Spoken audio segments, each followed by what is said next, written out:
Salam sejahtera untuk kita semua.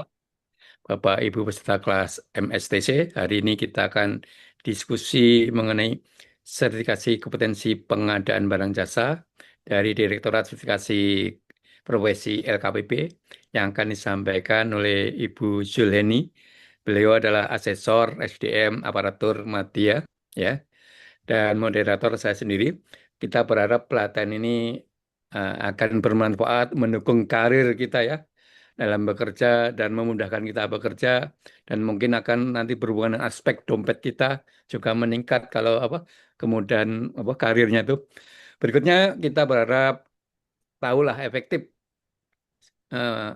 sertifikat apa yang harus kita tuju dalam rangka pengadaan barang jasa ini. Yang berikutnya kita juga berharap efisien, ya, kegiatan-kegiatan untuk sertifikasi mana yang gratis dan sebagainya kalau ada, mungkin nanti bisa disampaikan oleh narasumber. Waktu penyampaian narasumber adalah 45 menit dan tanya jawab 45 menit. Nanti Bapak Ibu silakan bertanya melalui, ya, chat atau melalui raise hand, ya. Demikian kita mulai kegiatan ini dengan Bismillahirrahmanirrahim. Kegiatan kita mulai, kami minta dengan hormat kepada Bu Joleni untuk menyampaikan materi. Terima kasih. Silakan, Bu. Baik, suara saya kedengaran ya. Oke, dengar. Oke, baik. Assalamualaikum warahmatullahi wabarakatuh. Selamat siang, salam sehat buat kita semua. Ini nampaknya apa ya, hari libur, tapi ternyata kelas Pak Muji cukup ini ya, cukup ramai juga gitu ya. Walaupun hari ini adalah hari libur. Terima kasih tentunya kami diberikan kesempatan diajak ketemu sama insan-insan PBJ di kelas Pak Muji. Walaupun itu permintaan Pak Muji kepada direktur, namun kami mohon izin ditugaskan untuk mengisi acara Pak Muji pada siang ini.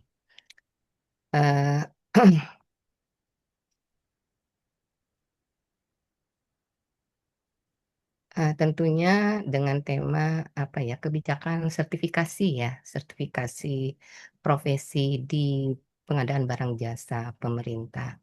Nah, mungkin kami akan berangkat dari apa, dari eh, sumber daya manusia pengadaan barang jasa atau insan PBJ. Nah, kalau kita apa mengklaster ya untuk sumber daya manusianya itu mungkin kita membuat klaster di sumber daya pengelola fungsi PBJ di mana apa namanya di sini itu terdiri dari, jadi untuk klaster sumber daya pengelola fungsi PBJ itu terdiri dari fungsional PBJ atau JF PBJ, kemudian ada kategori personil lainnya ya. eh, Personil lainnya itu yang terdiri dari yang namanya pejabat pembuat komitmen atau PPK. Ini ada tiga tipologi PPK.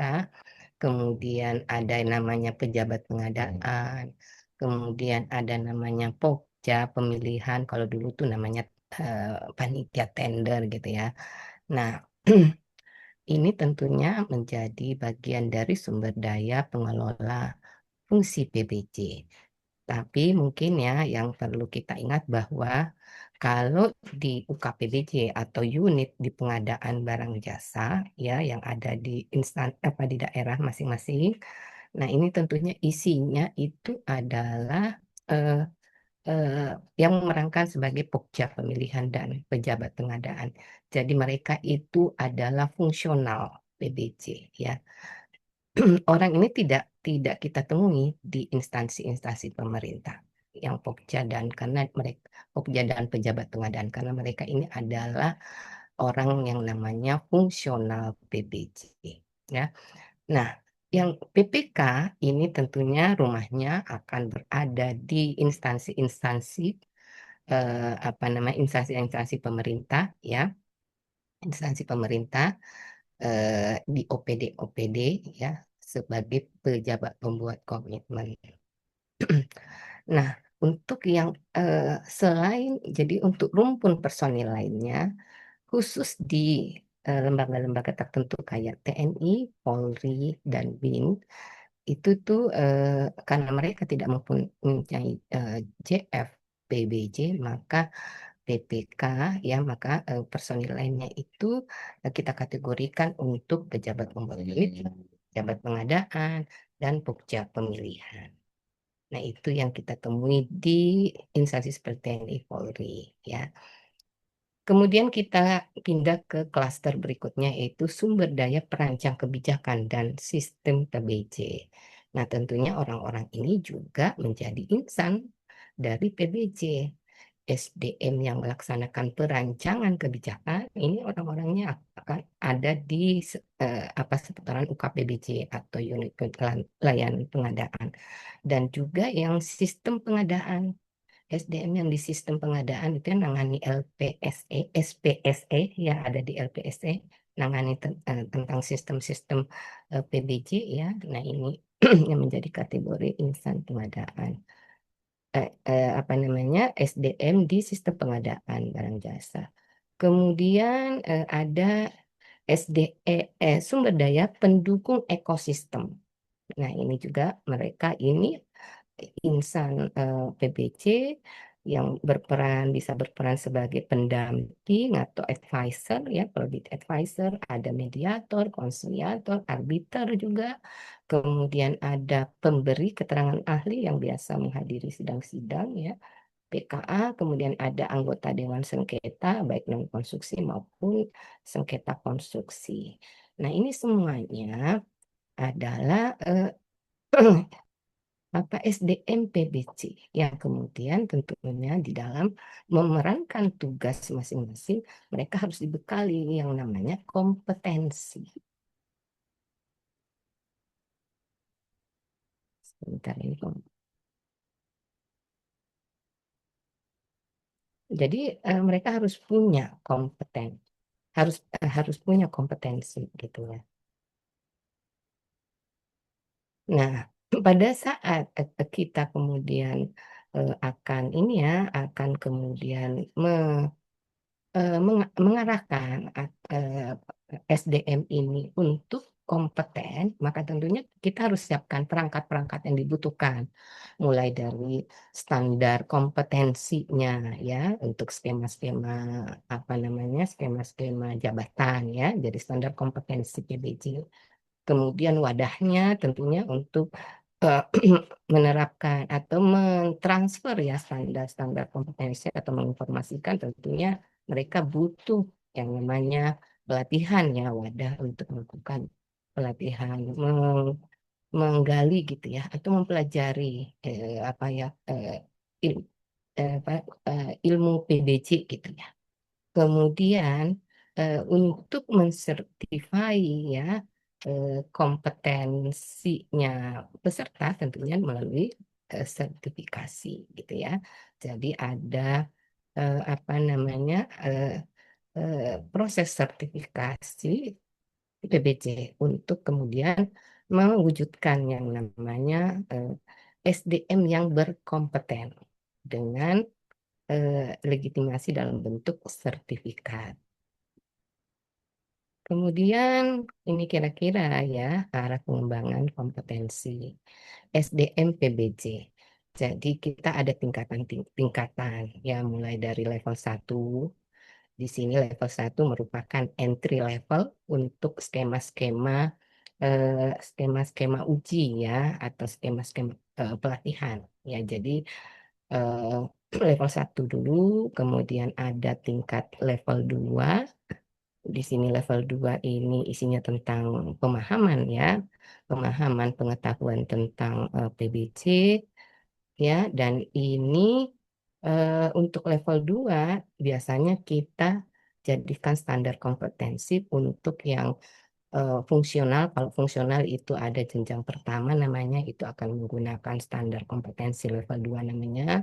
Kemudian setara dengan itu kita terapkan juga apa ya standar kompetensi untuk jabatan PPK, tapi PPK-nya yang tipe C, yang rendah, ya. Dan ada juga yang pejabat pengadaan. Ya, ini kita menggunakan standar level 2 namanya. Jadi ilmu PBC-nya, knowledge tentang PBC itu yang kita terapkan di level 2.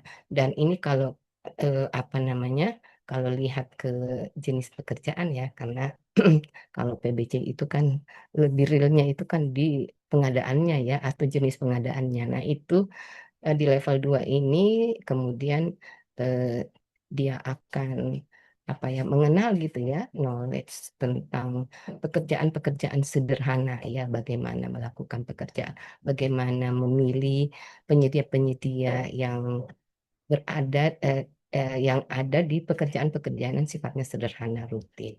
Nah, itu level 2. Naik tingkat ya, tingkat di atasnya itu namanya level 3. Nah, di level 3 ini biasanya kita terapkan ya untuk yang di jenjang penjenjangan itu yang mau naik jenjang nih. Pertama mau naik jenjang muda ya. Naik jenjang muda itu akan kita terapkan apa, indikator-indikator uji atau standar uji level 3 namanya. Setara dengan itu di okupasi ya, di pejabat pembuat komitmen tipe B, dia menggunakan level 3. Pokja juga level 3. Nah, jenjang berikutnya adalah, tingkatan berikutnya adalah level 4. Nah, level 4 ini, oh tadi yang level 3 itu untuk yang pekerjaan-pekerjaan yang tidak sederhana. Jadi, karena di atas dari level 2 ya, jadi tidak sederhana tapi tidak kompleks. Ya, jadi untuk level 4, nah ini untuk pekerjaan yang sifatnya kompleks. Dan ini kita gunakan sebagai standar uji untuk penjenjangan dari muda ke madya. Kalau okupasi dia di PPK tipe A. Jadi implementasinya ke situ di pekerjaan kompleks ya.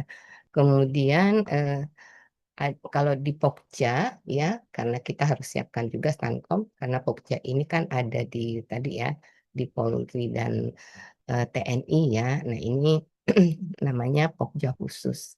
Tentunya apa ya, tentang proses pemilihan di pekerjaan kompleks ya.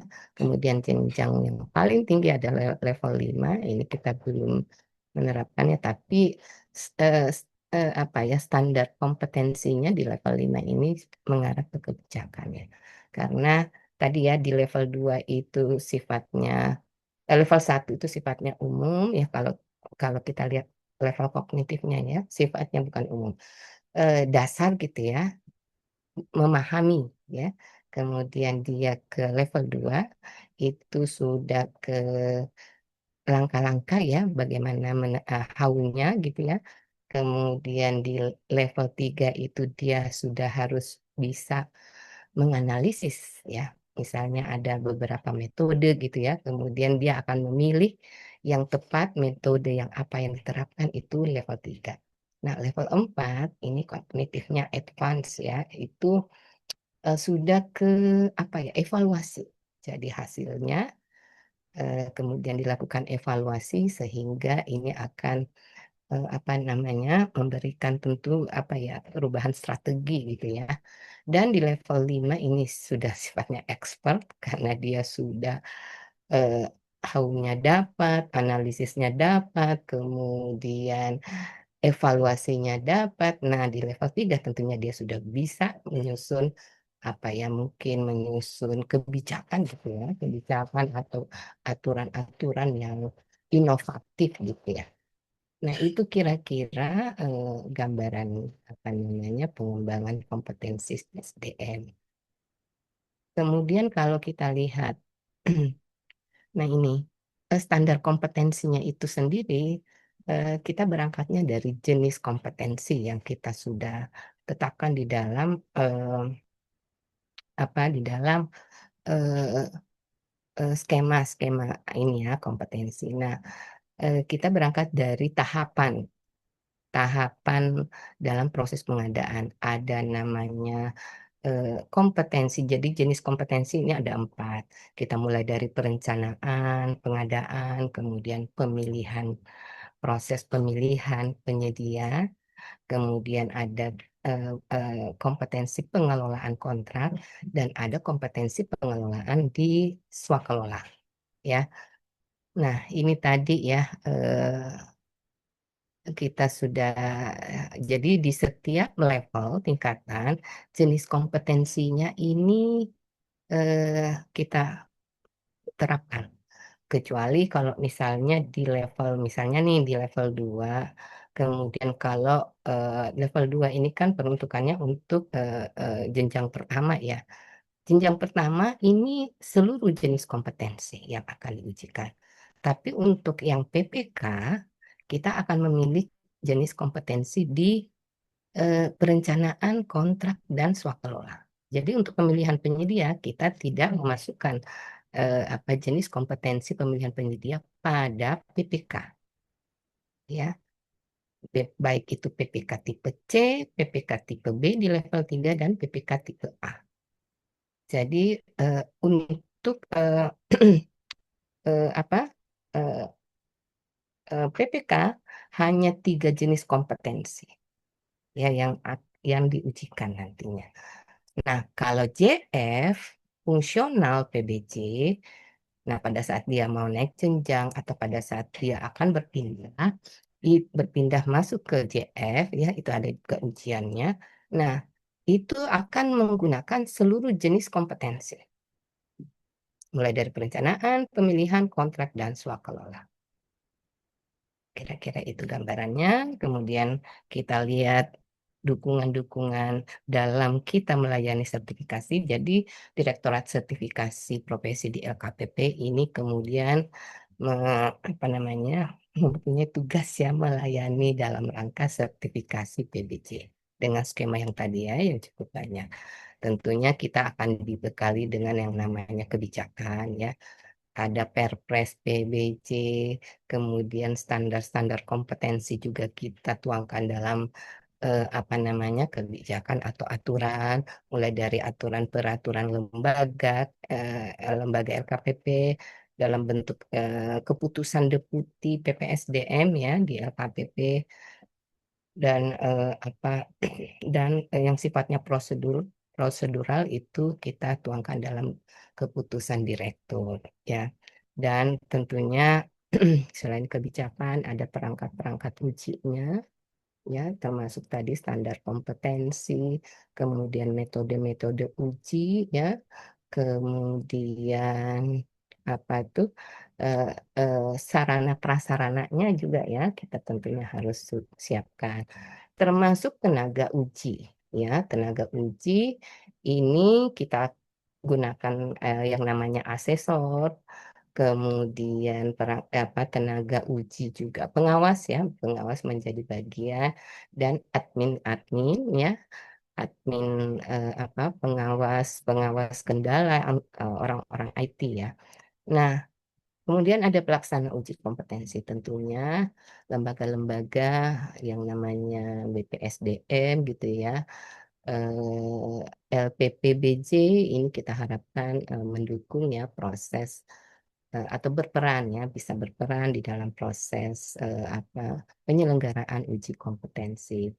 Ada sistem informasi uji kompetensi yang kita siapkan, portal-portal yang menjadi komunikasi kita ya pada saat kita melayani proses sertifikasi ya.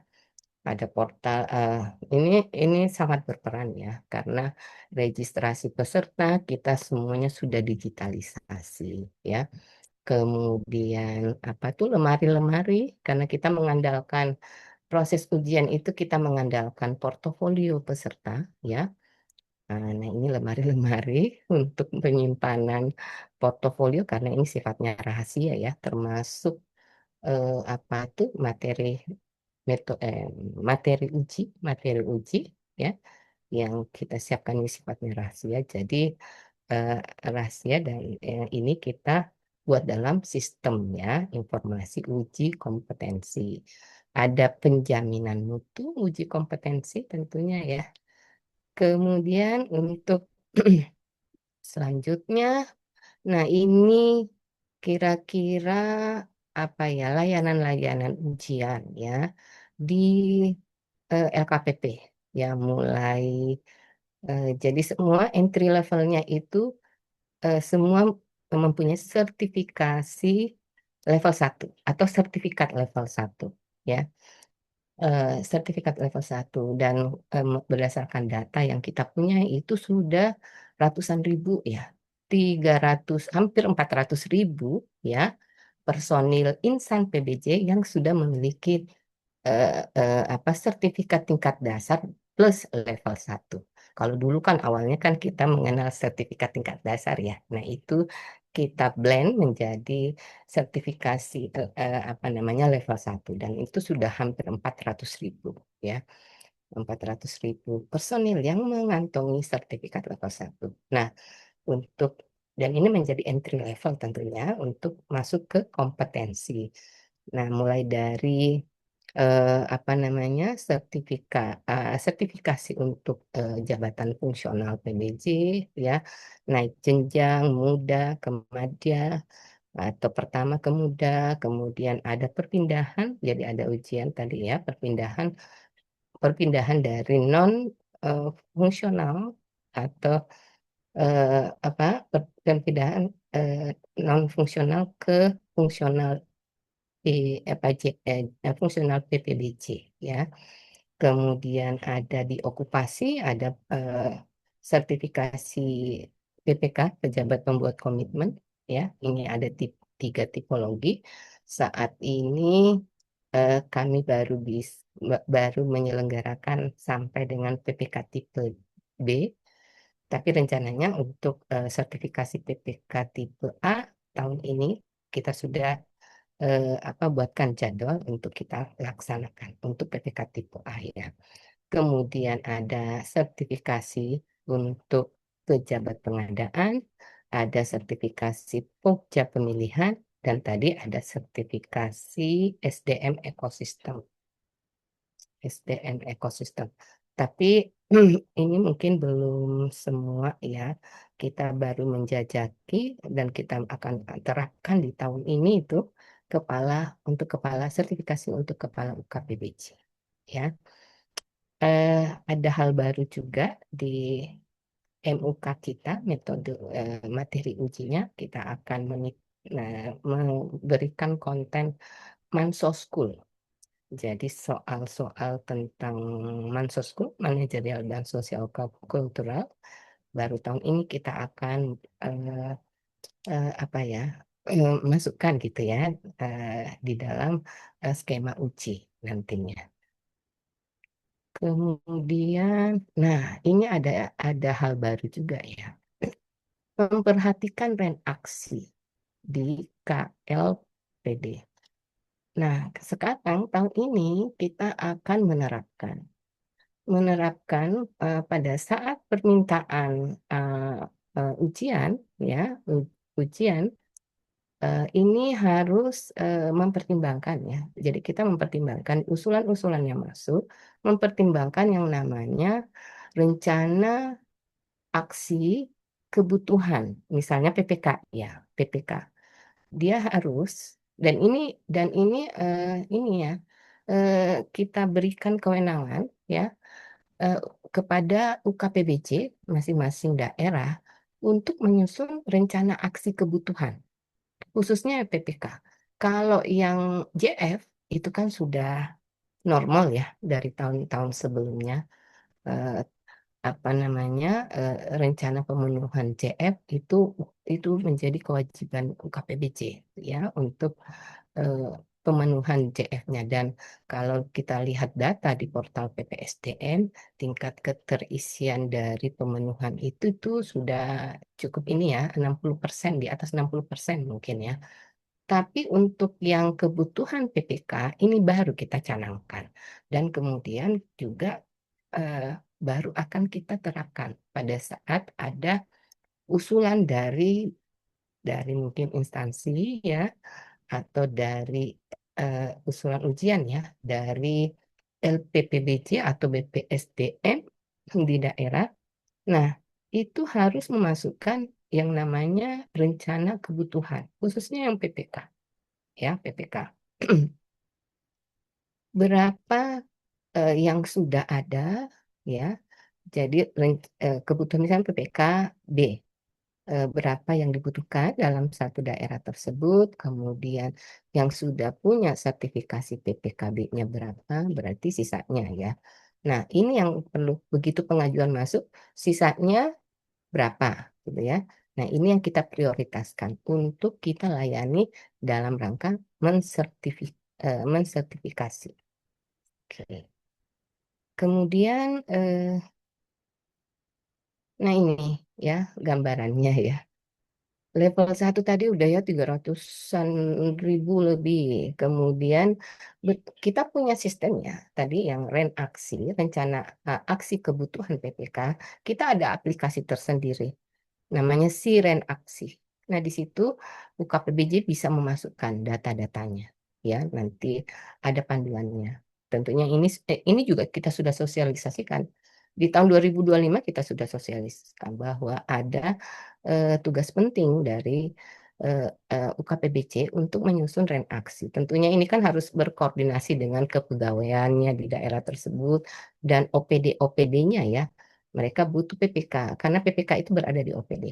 Nah, mereka butuh PPK berapa gitu. Nah, berdasarkan data yang baru masuk sampai tahun 2000, awal 2026 ini, kalau JF ini ya sudah firm, tapi yang baru ini adalah PPK ya PPK. Rencana aksi kebutuhan PPK tipe tipe A, B, C itu sebanyak 12.792. Ini dan yang mengisi dari seluruh KLPD ya 600-an hampir 700 ya eh, instansi itu yang baru ngisi untuk rem aksi itu berapa ya? 14%, sedikit sekali. Tapi dari 14% KLPD itu ya jumlahnya untuk rencana kebutuhan PPK itu 12.079 ya. Eh, dan nanti apa ya ke depannya kita juga akan mempertimbangkan ya. Ini angka untuk level 1 kan cukup banyak ya, 300 ribuan ya. Sementara angka-angka untuk yang PPK, CF gitu ya, mungkin ekosistem lainnya juga nanti itu mungkin ya ke depan tidak perlu lagi gitu ya. Karena udah mengcover 300 ribuan. Tidak perlu lagi kita apa ya sertifikasi yang namanya level 1 dan tidak menjadi wajib untuk kemudian menjadi entry level gitu atau menjadi syarat gitu ya untuk ujian-ujian di tingkat berikutnya. Itu ya. Jadi ini mengurangi biaya lagi jadi mungkin Pak Muji. Kemudian ada uji kompetensi mulai dari berdasarkan kategori jabatan. Jadi kita langsung mengarah ke kompetensi ya, level 2 untuk jabatan apa saja, level 3 untuk jabatan apa saja. Ya, itu langsung masuk ke situ ya. Jadi kita shortcut ke situ. Level 1 tidak lagi menjadi entry level ya. Nah, ini kalau kita lihat ya, eh, seperti apa prosedurnya pada saat kita melakukan sertifikasi di CF LWJ ya. Ada jenjang pertama yang akan naik ke jenjang muda yang akan naik ke jenjang mater. Nah, ini materi ujinya, jenis kompetensi yang akan kita terapkan tadi ya, mulai dari perencanaan sampai dengan swakelola. Nah, ini gambaran untuk metode ujinya ya. Eh, Metode uji ya. Untuk JF mau naik jenjang pertama ke muda ke madya ya. Itu metode ujinya ada 3 macam ya. Ada tes tertulis, ada verifikasi porto, ada wawancara. Kalau tes tertulis untuk naik jenjang muda, itu kita siapkan 90 soal untuk ujian tulis seluruh jenis kompetensi, perencanaan, pemilihan penyedia, kontrak, dan swakalola. Semua dan setiap jenis kompetensi itu ada indikator ujinya. Kita sudah punya indikator uji. Kalau untuk pertama ke muda itu kayaknya berapa ya? 14 indikator kompetensi ya yang kita buatkan dalam bentuk soal. tes tertulis ya. Madya 96 soal ya. Dan kita memberikan masing-masing setiap metode uji itu ada bobot ya, penilaian 30% untuk tes tertulis, verifikasi portal itu 30% dan wawancara 40%. Nah, eh, jadi kuncinya ini yang terbesar adalah wawancara. Dan ini sudah dimudahkan ya, wawancara itu kita milih-milih indikator uji saja. Enam, eh, 6 indikator uji. Jadi kalau di naik jenjang muda, ya, pada saat tes wawancara, itu hanya 6 indikator yang kita wawancarai. Tidak seluruh jenis kompetensi yang kita wawancarai. Tidak seluruh indikator kompetensi yang ada di setiap jenis kompetensi kita wawancara. Kita pilih-pilih yang mewakili. Misalnya perencanaan PBJ itu kemungkinan ada kalau nggak salah dua ya dua jenis indikator kompetensi yang kita wawancara. Proses pemilihan 2 indikator kompetensi yang kita wawancara.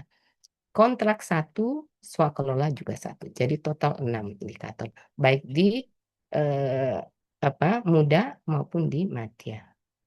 Seperti itu ya. Nah, untuk kelulusan. Nah, ini kan ada bobot penilaian 30%, 30%, 40%. Tapi ada juga nih bobot kelulusannya, tingkat ambang batas kelulusan. Sama dengan level 1. Kalau level 1 tadi kan 65 ya. Nah, yang fungsional ya itu 70 ya, 70. 70 ini terdiri dari bobot-bobot itu tadi ya, tes tulis 30%, verifikasi 30 dan wawancara 40. Bagi peserta yang akan mengikuti uji kompetensi ulang pertama dan seterusnya dapat mengajukan kembali. Jadi kalau di sini belum ada second attempt. Nah, kalau misalnya tidak lulus ya harus mengulang ya, dapat mengajukan kembali uji paling cepat 2 bulan setelah pelaksanaan uji kompetensi. Jadi 2 bulan baru gitu ya, biar biar ini ya, biar mantap gitu ya, ujian ulangnya gitu ya, biar bisa pada saat ujian ulang ya sudah tidak harus lulus semua. Dan yang diulang hanya ini yang apa namanya jenis kompetensi yang dinyatakan belum lulus. Jadi tidak semua.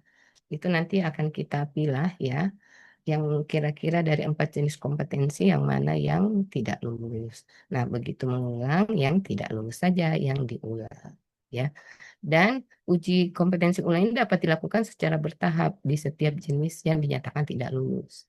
Jadi peserta masih bisa memilih gitu ya, mungkin kira-kira di 2 bulan kemudian ya, misalnya dia ada 3 jenis kompetensi yang belum lulus, maka dia bisa memilih mungkin untuk satu jenis kompetensi dulu gitu ya, karena siapnya baru satu. Itu dikasih fleksibel untuk uji fungsional ya.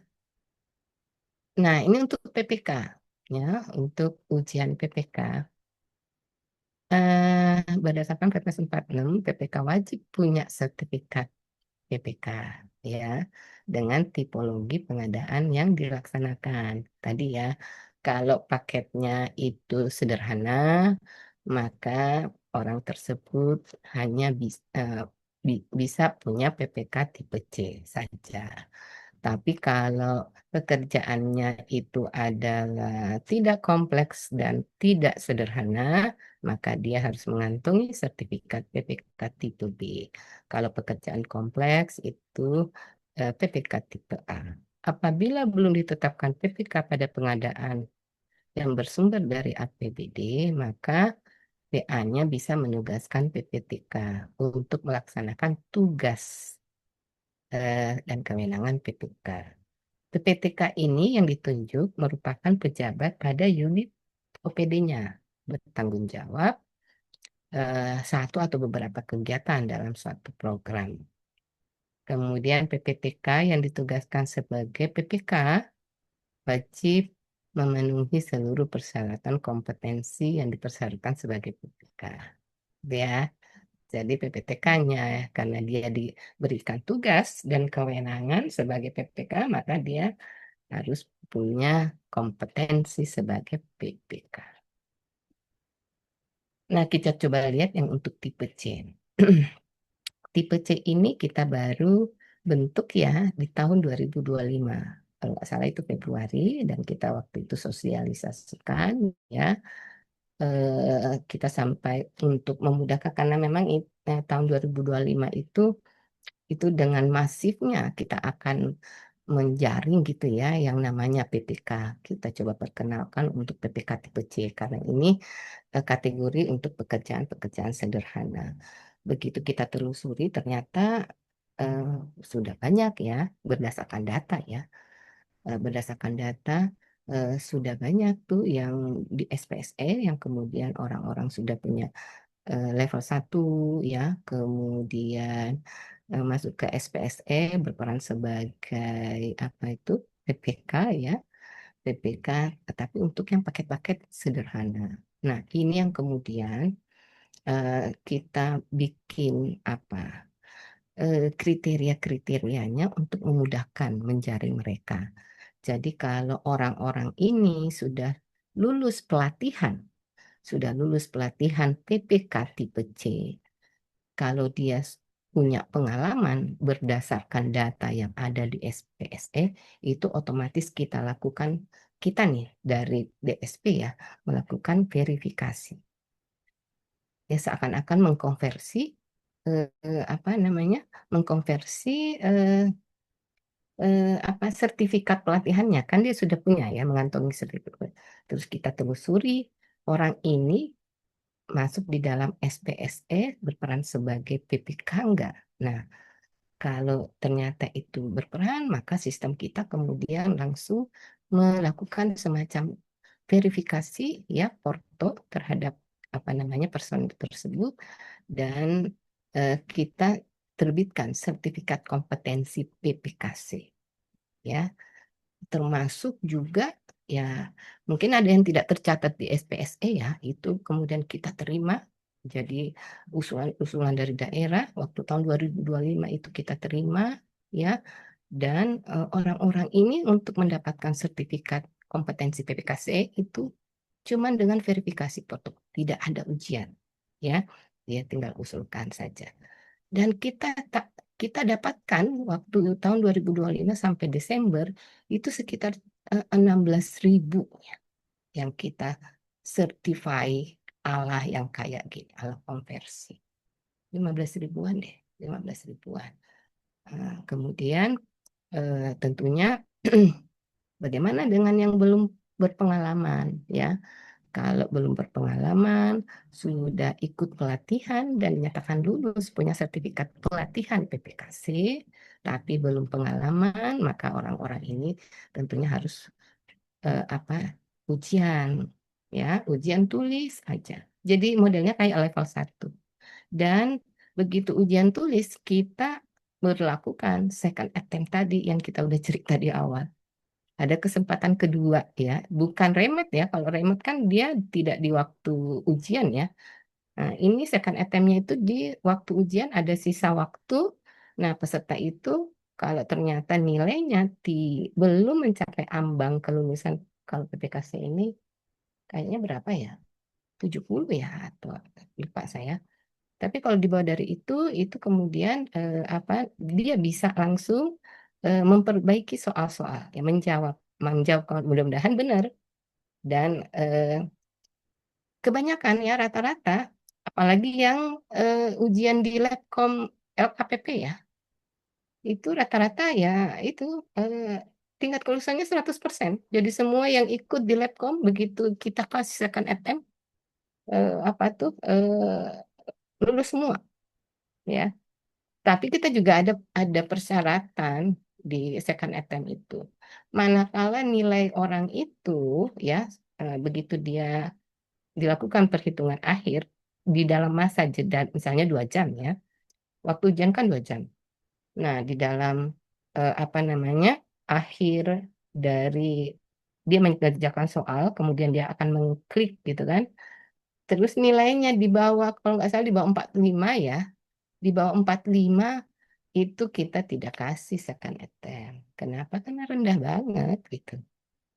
Dengan sisa waktu misalnya 25 menit gitu, apa ya, itu kita lakukan simulasi kemarin itu tidak cukup waktu. Jadi orang ini ya sudah tidak bisa ikut second attempt, ya memang, kemudian dinyatakan memang tidak lulus gitu. Nah, yang di atas 45 ini yang kemudian kita berikan peluang untuk second attempt. Jadi kita akan apa kasih kasih kembali soal-soal yang dia jawab sebelumnya adalah salah. Jadi kemungkinan misalnya kalau soalnya berapa ya? 60 atau 40 itu soal. 60 soal taruhlah ya. Ada 15 soal yang dia jawab salah gitu ya di waktu tertentu.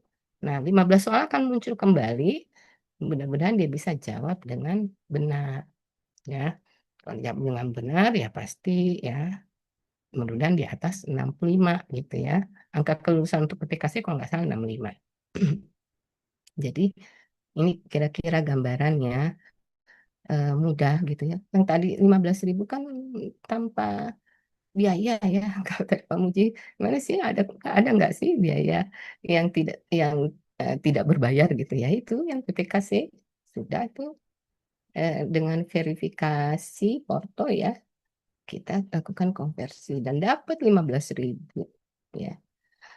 Eh, nah ini untuk yang PPKC tentunya kalau misalnya tidak ikut pelatihan ya bisa juga, tapi dia harus punya pengalaman. Kalau tidak ikut pelatihan PPKC, tidak punya pengalaman ya ikut pelatihan. Biasanya kita sarankan ikut pelatihan dulu. Jadi kalau yang tadi ya belum memiliki, tidak ikut pelatihan, tentunya tidak punya sertifikat pelatihan ya, terus berpengalaman, maka dia juga bisa ikut ujian tulis untuk PPKC. Sekarang kita ke PPK B dan A ya. Eh, ini apa ya, kita coba mengklaster ya. Yang sudah punya pengalaman PPKB ya, ini bisa langsung ujian tulis, tapi dia harus memasukkan portofolio.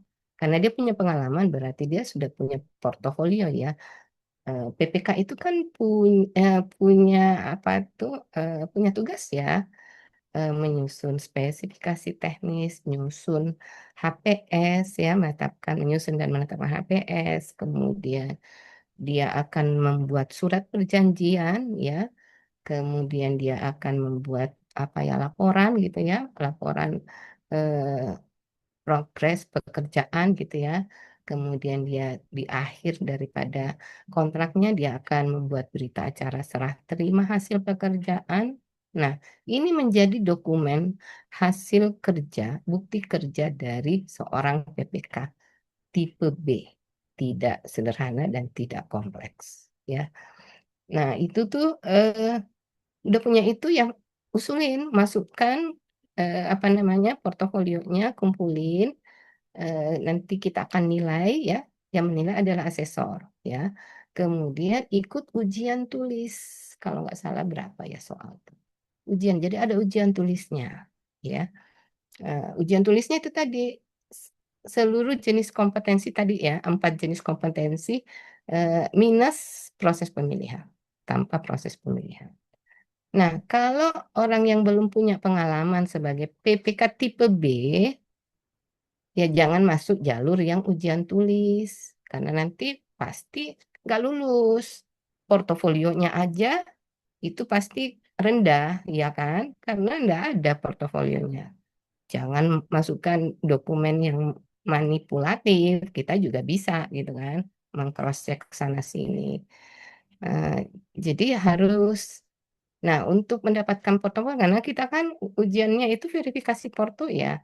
Nah, bagaimana yang belum berpengalaman? Ya, diharapkan ikut pelatihan supaya portofolio dapat. Di pelatihan kan diajarin bagaimana apa ada buku kerja gitu ya. Ada buku kerja itu bisa dijadikan portofolio. Ah, kemudian juga ada laporan, laporan peserta gitu ya. Nah, itu yang menjadi portofolio yang kemudian menjadi apa ya dokumen yang eh, yang apa yang akan kita nilai nantinya di pada saat ujian ya. Jadi yang belum punya pengalaman eh, berarti portofolionya itu dibuat pada saat pelatihan. Nah, inilah menjadi bekal untuk masuk ke tahap ujian. Nah, orang-orang yang kriterianya seperti ini, metode ujinya menggunakan wawancara. Wawancara di 8 indikator. 8 indikator itu mewakili kompetensi perencanaan, kompetensi kontrak, dan swakalola. Ya, jadi ada 2 metode uji yang kita terapkan di PPK tipe B ataupun tipe A. Ya. Jadi yang ujian tulis kalau dia sudah punya dokumen-dokumen ya kan tidak melalui jalur pelatihan. Ini kan bisa lebih murah lagi ya. Jadi tinggal lebih murah ya, tinggal apa tuh siapkan dana untuk proses ujiannya, ya kan? Ini juga akan di proses ujiannya itu juga biayanya rasanya tidak terlalu tidak cukup tidak mahal-mahal ya seperti yang diwawancara karena peran asesor itu kan hanya di yang apa ya, yang tes tulis ya. Peran asesor itu hanya menilai portofolio, ya, apa memberikan nilai dari dokumen yang dimasukkan. Jadi kalau rate-nya rendah karena dia hanya beda dengan yang asesor itu melakukan wawancara. Ini wawancara ini bisa satu peserta itu sampai 5 jam ya 5 jam. Nah ini kan tentunya rate-nya untuk pembayaran ujiannya ya biaya ujiannya itu tidak sama dengan yang ujian tulis. Kalau di ujian tulis ada asesor tapi untuk menilai portofolio saja dan tambah biaya pengawas. Pada saat ujian tulis itu yang mengawas itu ya pengawas, rate-nya beda dong dengan asesor gitu ya. Dia rate pengawas dan itu sangat murah. Karena satu kali dia ngawas itu untuk mengcover 10 orang. Jadi mungkin bisa dibayangkan ya. Eh, ini untuk yang TPK tipe B dan tipe A. Nah, ini pejabat pengadaan. Pejabat pengadaan ini ya verifikasi foto dan tes tertentu. Dan ini standar kompetensinya level 2 ya. Eh, ada apa? Jadi metode metode ujinya verifikasi foto dan tes tertulis ya. Tapi ini untuk pejabat pengadaan yang ada di Polri dan TNI ya. Kita skip aja. Pokja juga begitu ya. Untuk ujian Pokja kita tidak temui di KLPD karena Pokja di KLPD itu adalah CF ya. Ini yang biasa kita temui untuk peserta-peserta yang berada di Polri dan TNI. Kemudian, oh ini inovasi tadi ya, second attempt menjadi inovasi kita gitu ya. Walaupun kita sudah terapkan ya di 2025 ya, 2026 tentunya kita akan lanjutkan. Kemudian ada metode uji baru ya, ya metode uji baru ya di kenaikan jenjang ya itu tadi ya. Eh, ya memang ini sangat menurut saya sih sangat membantu ya peserta karena kita metode ujinya itu akan menuju ke lebih objektif ya. Ada ujian tulis, ada porto, ini bisa saling mendukung nih. Ada wawancara. Wawancaranya juga cuma 6 indikator. Yang madya itu harusnya 16 indikator ya. Tetapi untuk wawancaranya kita hanya mewawancarai 6 indikator.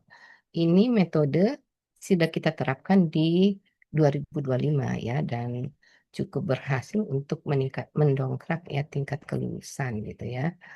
Kemudian di sistem ya kita sudah update ya fitur-fitur yang ada di portal PPSDM ya. Namun untuk saat ini yang Siren Aksi ini belum berkomunikasi dengan portal PPS masih tersendiri. Tapi nanti ke depan kita akan integrasikan. Tapi untuk yang saat data-data kepegawaian kita sudah 2025 akhir, makanya kemarin tuh sempat apa ya kita tidak melayani di ujung-ujung tahun dan memang kita sudah tutup warung Nah, karena itu tadi kita lakukan integrasi data dengan data kepegawaian khususnya ya dengan BKN. Jadi portal PPSDM sudah terintegrasi dengan data-data kepegawaian yang ada di BKN ya. Dan ini tentunya memudahkan ya, tidak perlu lagi input-input gitu. Oke, ini implementasi update fitur aplikasi PPSDM ya tadi ya single sign on ya data administrasi. Nah, ini data ASN dengan BKN kita sudah lakukan. Kemudian, oh second attempt nih. Tadi ya, cerita second attempt. Ini satu slide ada, kita skip. Sudah kita jelasin di awal. Nah, ini yang penting nih. Kita ada jadwal. Jadi sudah ada jadwal mulai dari level 1. Ini gede. Bisa gede nggak sih? Kecil banget ya. Mulai dari level 1 penjenjangan ya, jadwal perpindahan, ini jadwal kita ya di Direktorat Sertifikasi selama tahun 2026 sampai Desember. Kemudian eh, okupasi PPK, PPKA, PPKB, PPKC, Kepala UKPBJ kita sudah masukkan juga jadwalnya. Eh, yang jadwal.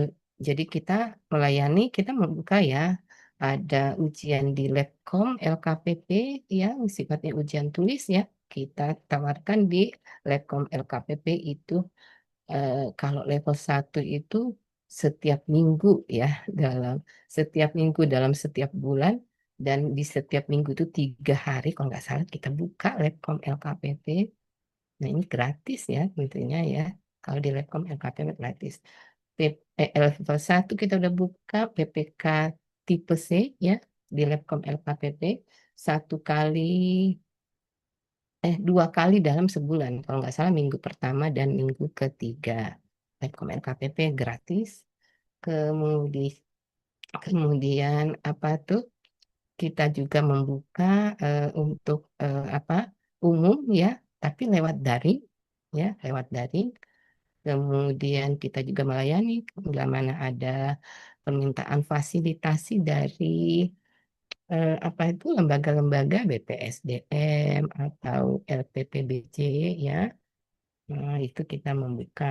Ini ada bisa jadi tergantung bisa ini kita sudah sampaikan ya ke LPPBJ atau BPSDM jadwal-jadwal kita nanti akan silakan akan diisi gitu tentunya dari apa mitra-mitra eh, TUK ya yang sudah terdaftar.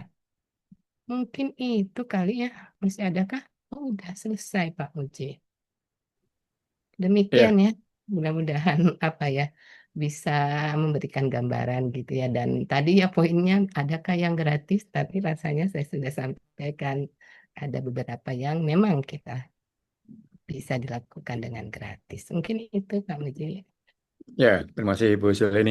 Ini banyak yang hadir nih, lebih dari 120-an ini. Oh Dan iya? ya, dan banyak yang bertanya. Ya, ini luar biasa ini. Di hari libur 100 lebih ini, 129. Dan banyak juga yang bertanya nih. Kelihatannya pertanyaan-pertanyaan sederhana ini. Mungkin belum pernah dengar sosialisasi sertifikasi ini. Pertama Ah, dari Bu Hawa ya. Silakan Mbak Ibu anu ya resian ya. Kalau mau bertanya kita baca yang di chat ini. Dari Bu Hawa, Inspektorat enggak ya? Dari Kutai Timur, Kalimantan Timur. Sertifikasi kompetensi PBJ terkait profesi apa saja ya, Bu? Nah, silakan langsung aja, Bu. langsung ya. Tadi Iya. ya sertifikasinya tadi ada eh, di fungsional PPBJ kita ada sertifikasi naik jenjang ya Bu ya, termasuk sertifikasi perpindahan ya dari non dari misalnya mungkin struktural ke masuk ke fungsional PPBJ kita memfasilitasi itu. Kemudian dari okupasi ya, okupasi ada jabatan-jabatan di PBJ ya namanya pejabat pembuat komitmen. Pembuat komitmen ini ada tipologi ya, ada C, ada B, ada PPKA, kemudian ada jabatan yang namanya pejabat pengadaan ya, kemudian ada Pokja, Tapi yang Pokja dan pejabat pengadaan ini kita peruntukkan untuk apa ya di instansi seperti TNI, Polri gitu ya yang fungsi memang nggak ada UKPBJ yang fungsionalnya juga tidak ini ya sehingga itu kita bisa ya mensertifikasi mereka Pokja atau pejabat pengadaan. Tapi kalau di KL di instansi pemerintah ya KL dan daerah itu tentunya untuk peran Pokja dan pejabat pengadaan itu akan diperankan oleh yang namanya fungsional PPBJ. Makanya ada tingkatan-tingkatan fungsional PPBJ ya untuk kemudian kita arahkan yang mana yang bisa jadi pejabat pengadaan, yang mana yang bisa jadi Pokja. Itu kali ya. Oh, kepala UKPBJ juga akan kita sertifikasi. Mungkin itu Pak Muji untuk menjawab dari Ibu siapa? Dari Bahwa ini. Ibu Kalau Hana. auditor BPJ nggak ada, Bu ya? Iya, bukan ranahnya kita ya kalau auditor ya biar. Nah, tapi yang untuk apa namanya pendamping ya namanya advisor ya. Tapi ini belum kita apa ya kita belum certify ya sebagai kompetensi. Masih penugasan aja berdasarkan pengalaman-pengalaman. Mungkin itu. Oke, ini lanjut lagi yang di chat ini. Bagaimana ini dari Asmat Bu Irma dari Asmat Papua ini. Hmm, Bagaimana cara mengikuti ujian kompetensi level 2 dan seterusnya? gimana Pak Muji bisa diulang? Bagaimana cara mengikuti ujian kompetensi level 2 Oh, dan ya, seterusnya? oke. Tadi ya, bagaimana cara mengikuti kompetensi level 2? Memang ini apa ya, penamaan ini level 2 gitu ya. Tapi kita coba apa ya, lihat ke ini ya, ke ke apa, peran atau jabatannya gitu ya. Kalau dia misalnya akan diperankan gitu ya sebagai pejabat pengadaan, kita akan menggunakan standar kompetensi untuk menguji dia, untuk mensertifai pejabat pengadaan ya kita akan menggunakan standar level 2. Tapi kalau di Papua ini pasti instansi pemerintah ya. Itu apa ya? Kita apa namanya? Terapkan untuk ujian yang PPKC ya, PPKC.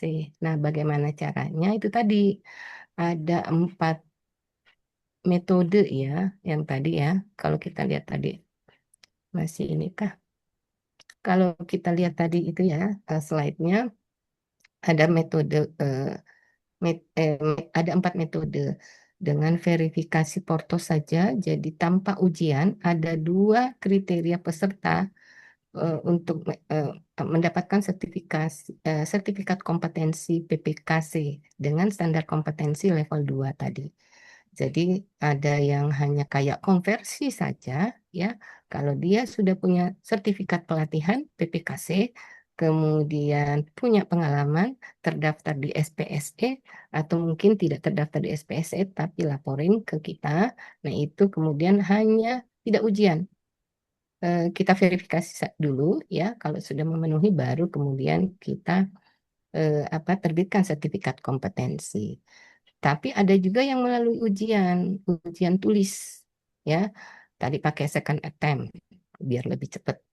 Nah, itu yang tidak punya pengalaman apa namanya PPKC ya, tapi dia lulus pelatihan. Nah, itu bisa. Bisa ujian tulis. Kalau lulus ujian tulis pakai cara second attempt eh, ya mungkin lulus kalau tidak lulus ya berarti tidak bisa mendapatkan set. Jadi ada ujiannya ya, ada ujian tulisnya. Itu kira-kira gambaran ya untuk apa namanya bagaimana melakukan ujian untuk level 2 tadi ya untuk PPKC untuk pejabat pengadaan atau tadi ya apa ya untuk perpindahan ya dari itu masuk ke ini itu level 2 masuk ke JF pertama. Itu ujiannya level 2. Oke, sebelum ada Ibu Vera, ya siap Ibu Vera ya. Satu lagi dari Bu Betty, Ibu Betty dari Jawa Barat. Mm-mm. pengelolaan LPSC, apakah ke depannya akan ada jabatan fungsional untuk SPSC? Hmm, kalau fungsional mungkin larinya ke Pokja ya, peran Pokja ya. Kalau petugas LPSE-nya itu berperan sebagai Pokja, maka dia harus fungsional. Mungkin kalau yang non-fungsional, eh, petugas-petugas yang ada di LPSE ya, itu mungkin akan kita sertifikasi juga. Tapi sekarang belum. Tapi tadi ya konsep-konsep itu ya kita sudah mengenali ya SDM PBC. Yang baru kita garap itu yang di kategori sumber daya yang pengelola fungsi PBC ya, termasuk kepala UKPBC ya. Tapi untuk yang tadi yang di kebijakan dan pengelola sistem, kemudian di apa tadi ekosistem ya, di klaster ekosistem itu belum kita sentuh gitu ya. Ini baru fokus di SDM PBC-nya yang berfungsi sebagai pengelola PBC. Ya, oke Bu. Tadi dari Bapak atau Ibu Vera tadi ya. Silakan. Oh, hilang jaringan. Kalau belum, silakan angkat tangan. Peserta yang lain. Kalau belum ada, kita lanjut lagi nih. Ini dari Pak siapa ini atau Ibu ini? Bu Vera gabung Pak Muji. Mana? Silakan angkat tangan Bu. Raise hand. Oh, silakan bertanya. Saya di Bu. mute dulu, ada azan Pak di sini. Oh iya, ya sebentar lagi ya. Oke, oke. Pertanyaan berikutnya, ini kelihatannya bukan sertifikasi ya. Ini pertanyaan dari siapa, Pak? Bisakah UKBJ naik kelas? Ya, mungkin tipenya kayak seperti badan di Pemprov DKI. Ini kelihatannya bukan sertifikasi, Bu ya. Gimana Oke. gimana Pak? Coba. Mudah-mudahan Mengenai saya bisa. level UKBBJ. Ya, bisa nggak naik kelas? Kan di daerah kan posisinya kan di bagian, Hmm, bukan di iya, dinas. Bukan iya. level dinas. Sedangkan Jakarta kan levelnya badan Oh, setara dengan dinas. hmm. Nah, ini Ini kelembagaan ya. mungkin naik Tentunya kelas. ada ya Ini kan kelembagaan. Ini urusan kelembagaan ya. ya, bukan Tentunya ada ya sertifikasi ini. ada kriterianya dan untuk kelembagaan kan harus ini ya ada karena kelembagaan berarti kan mengikut organisasi yang ada ya, yang ada di misalnya di Pemda atau di mana gitu ya. Nah, itu tuh ada kriteria, tapi mungkin bukan di tempat saya, mohon maaf ya, saya nggak bisa jelasin, tapi yang jelas itu di Direktorat Pengembangan Profesi ya, Bang Prof Pak Muji Ya. di 31 ya, kita ada sih untuk kelembagaan PBJ ya tadi ya, UKPBJ ya, itu kan UKPBJ sebenarnya, UKPBJ, unit apa tuh? Unit Kerja kerja. ya. Ini kerja pengadaan barang jasa pemerintah.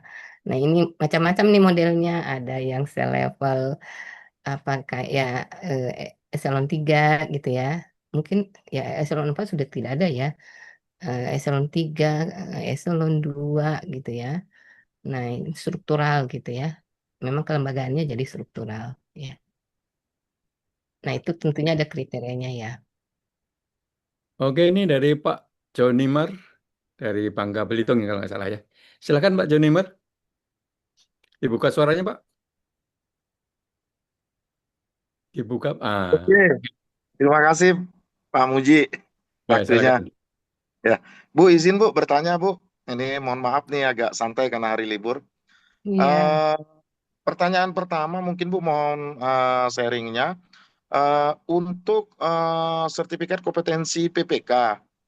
Kalau dulu pernah PPK tapi sekarang belum ditunjuk PPK, apakah bisa mendapatkan sertifikat tersebut kompetensi? Karena pada waktu versi 5 dia punya akun PPK, itu yang pertama.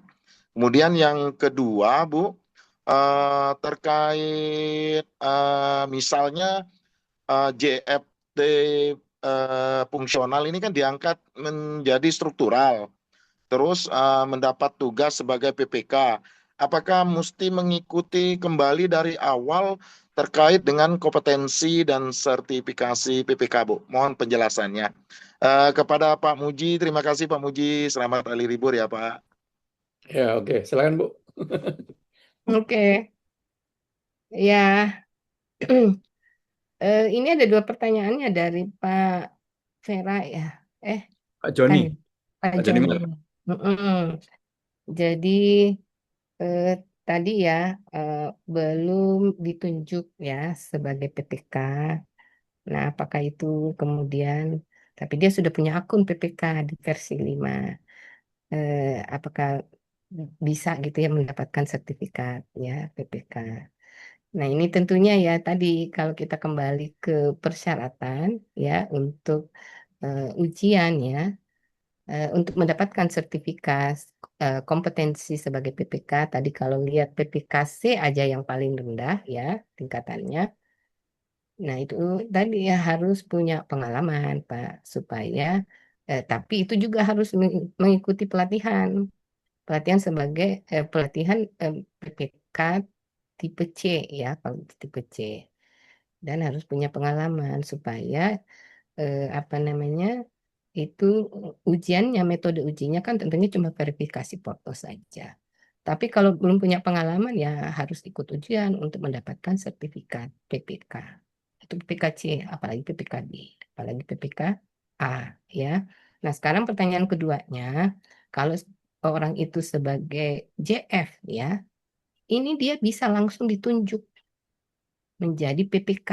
Itu ada dasar hukumnya ya, sudah kita tuangkan.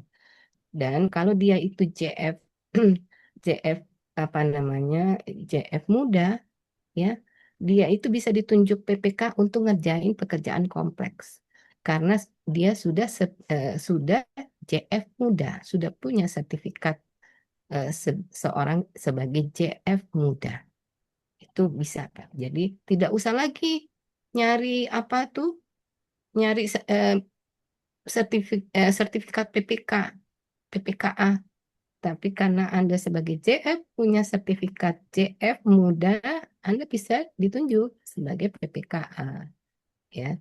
Kecuali kalau Bapak dulu JF, sekarang pindah keluar dari fungsional, mungkin jadi struktural. Nah, itu begitu struktural ya, Bapak harus punya sertifikat PPK, sertifikat kompetensi PPK.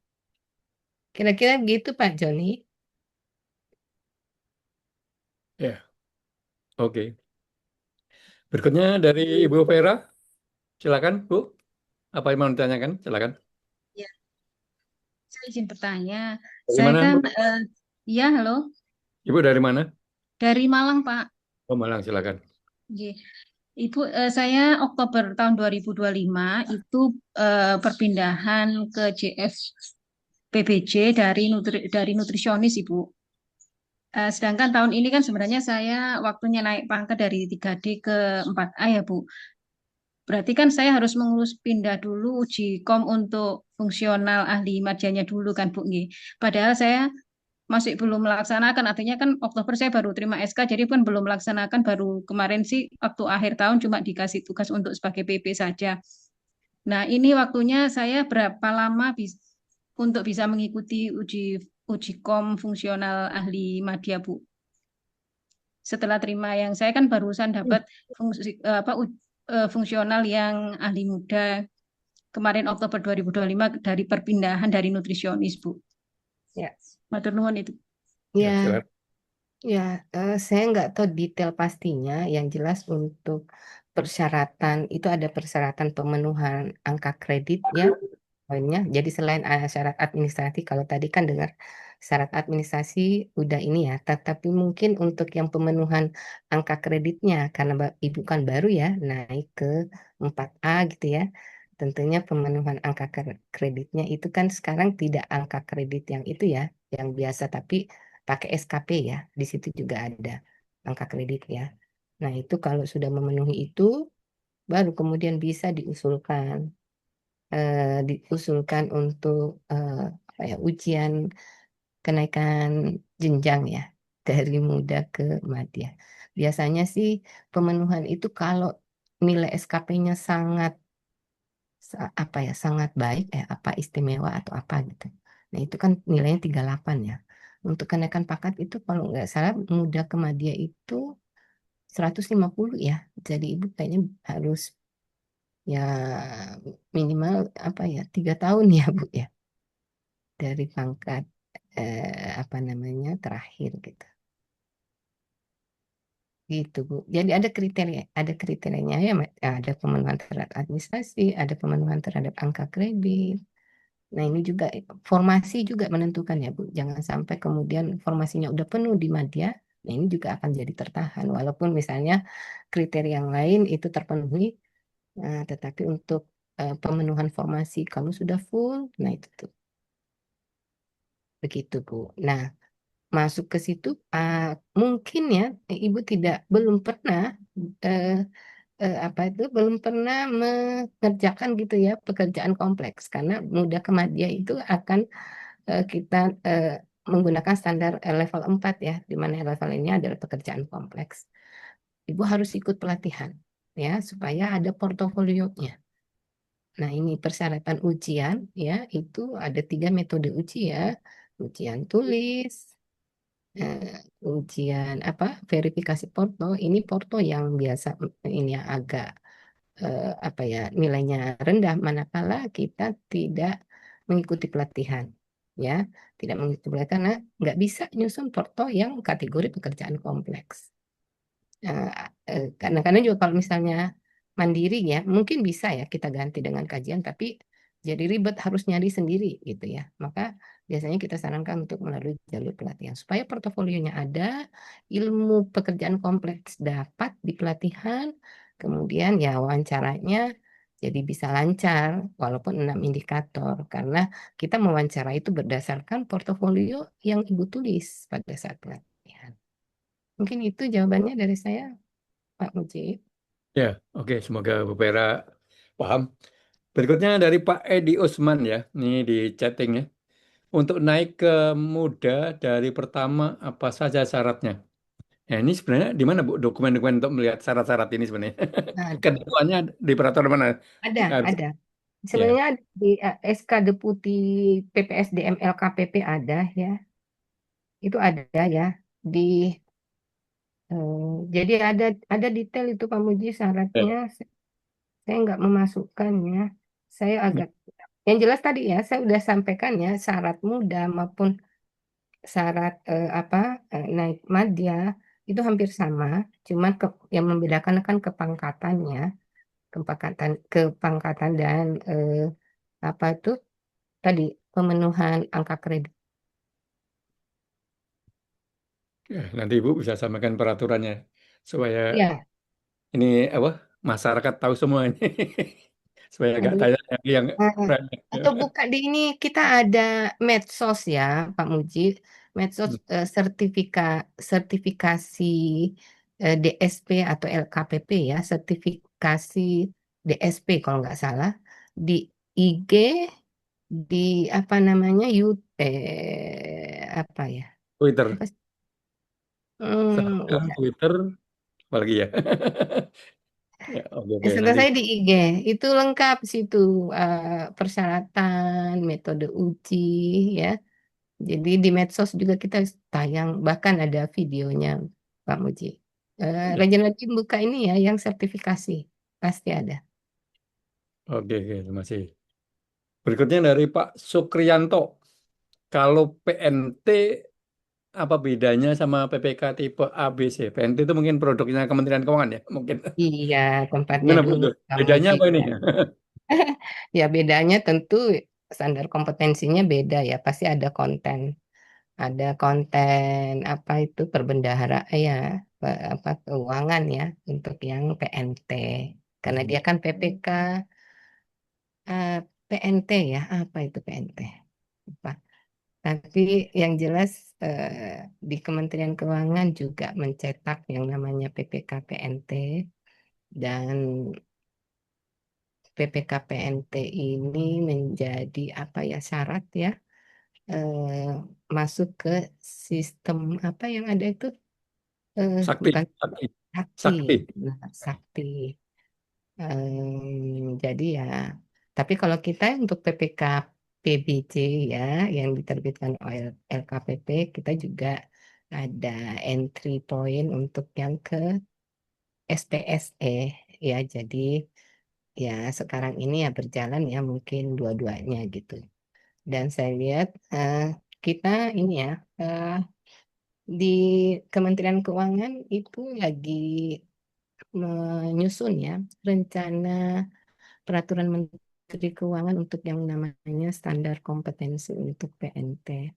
Nah, ini sekarang sudah di tahap harmonisasi di Kumham, LKPP, khususnya di tempat kami kita diikutkan ya, di DSP diikutkan untuk kira-kira mensinkronkan gitu ya, mensinkronkan apa, utamanya standar kompetensi ya, standar kompetensi PBC-nya ya, karena dia juga di PNT itu ada standar kompetensi PBJ-nya di situ. Selain tadi ya kompetensi urusan keuangan atau perbendaharaan. Dan malah lebih dominan di PBJ-nya. Nah, ini yang kemudian kita kawal untuk mensinkronkan ya antara apa standar kompetensi PPK PBJ dengan yang PPK PNT. Dan sekarang kalau nggak salah itu juga sudah akan digradasi ya PPK PNT-nya. Yang semula itu hanya ada PPK PNT kayaknya dasar deh. Dia akan gradasi menengah, ada dasar, menengah, apa yang di atas. Pokoknya ada 3 macam. Mengikuti tipologi PPK PBJ. Mungkin Mati itu ya. yang Bang. iya. Oke, PPK, PNT, PPK, apa, negara tersertifikasi, produknya Oh, Kementerian Keuangan iya. ya. Iya. PPK, PNT. Oke ya. Iya. Ya, nanti akan ada penjenjangan. Hari ini masih satu jenjang aja. Berikutnya dari Pak Nyoman Astawa. Untuk dana APBD, jika PAKPA menetapkan PPK pada personil yang telah memiliki sertifikasi tipe B, apakah PPK tersebut dapat melakukan perikatan, melakukan tanda tangan kontrak? Ya, karena tanda tangan kontrak melekat pada PA. Ya, gimana nih, Bu? Ya, PA-nya itu turunkan kewenangan tanda tangan kontrak ke PPK ya, PPK yang punya sertifikat. Itu aja Pak. Jadi dasar hukumnya itu.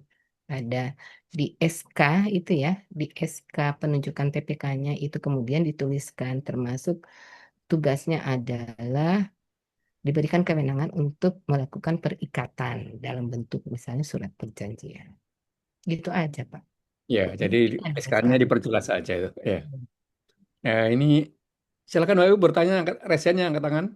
Ini ada pertanyaan lagi.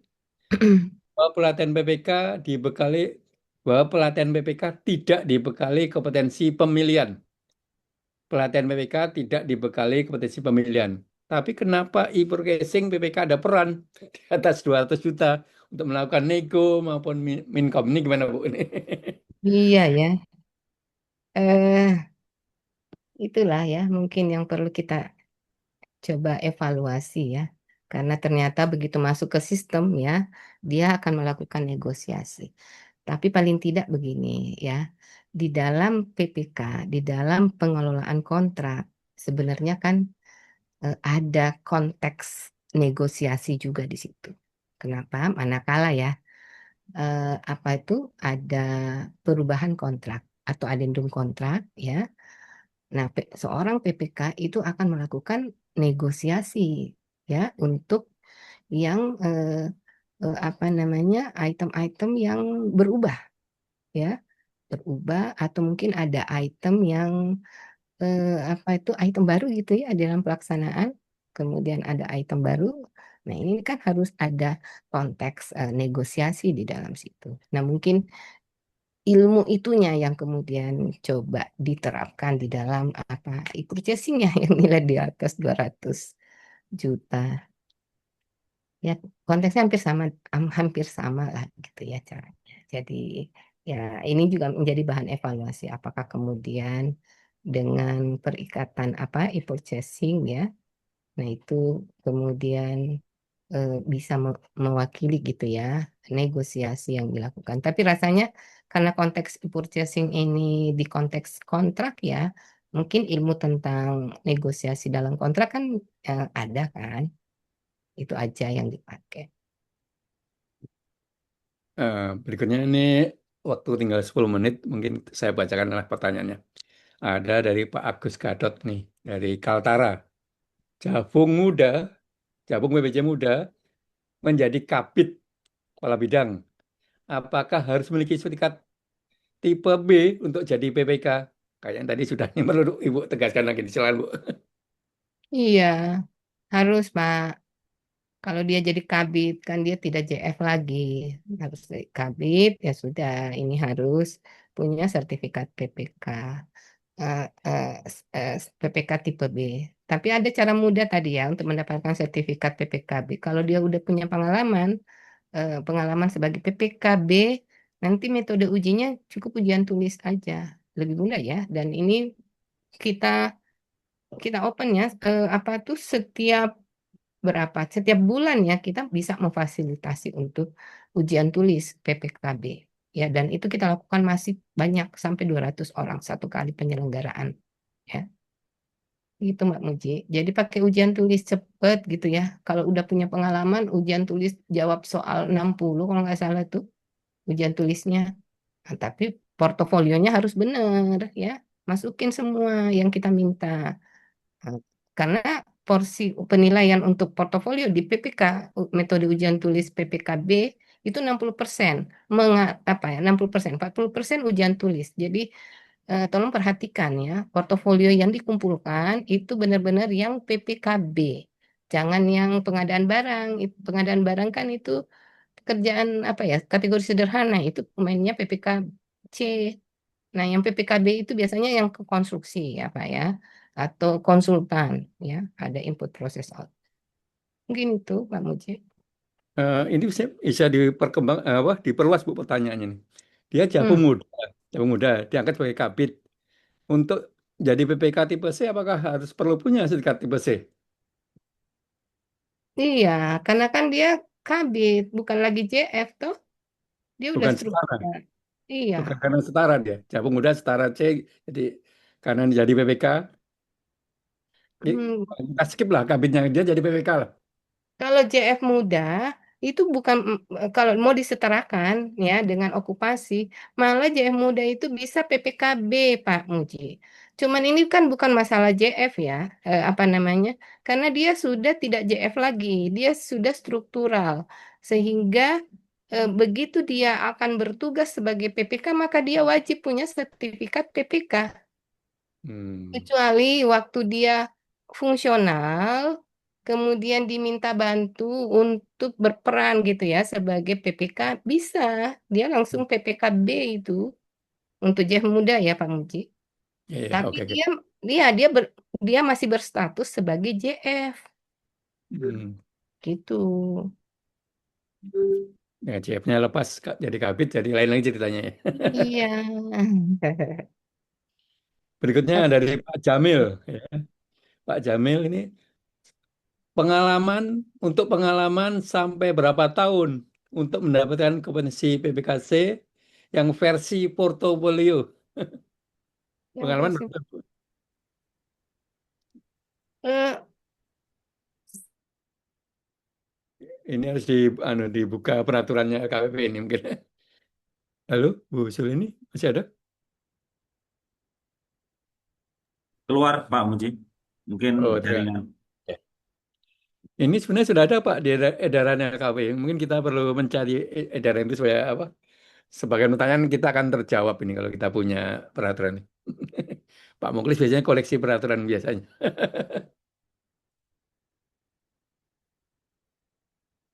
Kita tunggu ya.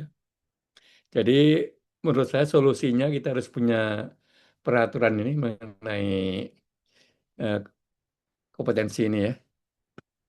Mengenai Japung dan mengenai BPK ABC ini. Jadi kalau ada peraturan itu sebagian pertanyaan Bapak Ibu pasti akan terjawab itu. Nah, muncul ini.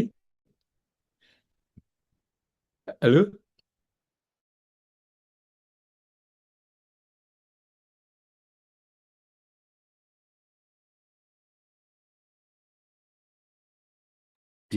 Suaranya belum dibuka, Bu. unmute, Bu. Ya. Ya, udah. Halo, Bu Zulni. Oh, ya. Ya, sudah. Sorry. Suara saya kedengaran kah? Ya. Terpotong-potong, Bu, suaranya di Oh, saya. suaranya terpotong-potong ya. Aduh, itu Ada jelas. Sudah jelas. Udah Ya. jelas. Ya. Kayaknya nih, Bu, peserta ini perlu punya apa? Peraturan tadi bagaimana memperoleh apa tadi? Pelatihan dan sertifikasi. Kayaknya ada peraturan itu. Ya. Ada. Kita ada di SK Deputi nomor 2 tahun 2020. Oh ya. Oh, Ya, 2020. Lama sekali. iya. SK Deputi PPSDM ya, tinggal di-download aja Pak Muji. Oke. Di apa itu? Atau nanti Pak Muji saya kirim deh filenya gitu ya Pak Iya. Muji. Sebenarnya di slide saya ada itu, cuman tadi saya nggak tampilkan ya. Berikutnya dari Bu Masriah, kalau nggak salah dari Kementerian Kesehatan ini. Bagaimana prosedur ikut pelatihan PPK tipe C? Bagaimana jika sudah ikut pelatihan PPK tipe C? Sudah ikut, namun belum mendapatkan sertifikat kompetensinya. Apakah harus ikut pelatihan kembali? Nah, ini pertanyaan. Apakah harus ikut pelatihan kembali? Ya, tadi kan itu bisa kalau udah ikut pelatihan lulus, asal lulus ya, lulus pelatihan. Kalau Ibu punya paket di SPSE, ya, punya paket apa ya, PPKC ya, PPK aja ya, itu sebenarnya sudah terkonversi tuh Bu. Apa namanya? Tapi kalau misalnya paketnya itu ada tapi tidak terdaftar di dalam SPSE, nah itu tinggal diusulkan aja ke kami di DSP gitu, tapi melalui jalur instansi dan apa namanya? Berikan kami rencana aksi kebutuhan untuk PPKC-nya. Itu tadi dari instansi mana ya Pak Muji? Kementerian Kesehatan kayaknya, Bu. Nah, Kemenkes kalau nggak salah itu rencana aksi kebutuhan PPKC-nya udah masuk belum ya di sistem kita. Nah, itu jadi persyaratan itu sekarang ya 2026. Kemarin 2025 ya enggak. Pokoknya siapa yang ngusulin gitu ya. Begitu kita cek di SPSE ada ininya, ada apa namanya? Ada paketnya ya sudah kita langsung konversi. Tapi tahun 2026 ini kita apa ya? Kita mempersyaratkan untuk rencana aksi kebutuhan PPKC-nya. Sudah ngitung belum? Kalau belum ada ya itu kita minta untuk dihitung dulu. Kalau ternyata memang masih membutuhkan ya kita layani untuk proses sertifikasinya. Ya, oke, Bu. Waktu sudah hampir habis, kita satu aja selesaikan ini dari Bu Irma lagi nih, Bu Irma dari Papua ini. Ya, pertanyaannya bagaimana seorang PP, pejabat pengadaan, yang selama ini menjalankan tugas PPK di SPSC, dikarenakan PPK tidak memiliki sertifikat, oh dia bantuin PPK, tidak punya sertifikat karena merangkap sebagai PA-KPA. Namun yang terdaftar tetap nama PPK itu, bukan namanya pejabat pengadaan ini. Bagaimana cara pejabat pengadaan ini menyertakan portofolionya? Ya, padahal yang terekam adalah bukan nama dia. Nah, gitu Bu maksudnya Bu. Ini gimana Bu? Ya itu yang susah karena pakai nama orang. Jadi ya tidak bisa apa namanya ya kalau mau untuk mendapatkan ini kan dia sekarang pejabat pengadaan ya. Berarti kan dia punya portofolio untuk pejabat pengadaan ya kan. Untuk PPK-nya kan PPK-nya nggak dapat ya. Tapi kalau dia ikut purchasing-nya, kalau pejabat pengadaannya ini itu apa ya pakai ini ya pakai e-purchasing ya itu bisa menjadi apa namanya portofolio ya, karena e-purchasing-nya itu kan itu salah satu ini perikatannya itu bisa. Tinggal di ini aja apa namanya, tinggal diusulkan aja gitu ya. Tapi harus memasukkan juga rencana kebutuhan PPKC-nya. Apakah apakah ini ya, apakah memang masih dibutuhkan PPKC di instansinya? Itu yang perlu kita ini, perlu kita menjadi bahan pertimbangan untuk ujian ya, selain syarat-syarat yang lain ya. Ya, oke.